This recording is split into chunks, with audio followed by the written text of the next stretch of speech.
মাতা পার্বতী শিবের অপমান সহ্য করতে না পেরে নিজের বাবার যজ্ঞে দক্ষ যজ্ঞ যেটা হয়েছিল, সেই দক্ষ যজ্ঞের আগুনে পড়ে নিজের দেহত্যাগ করেছিলেন।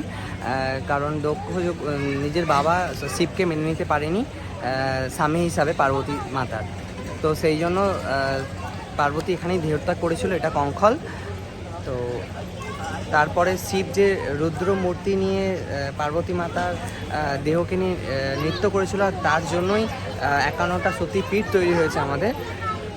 তো সেইটাই এই কেন্দ্রবিন্দু, মানে এখানেই কঙ্খল এটাকে বলা হয়, এখানেই দক্ষের যজ্ঞ হয়েছিল, আর এখানে মাতা পার্বতী দেহত্যাগ করেছিল।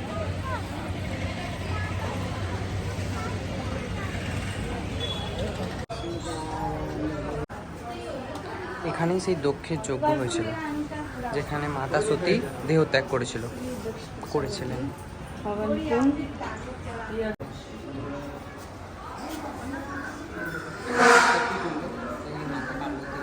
এই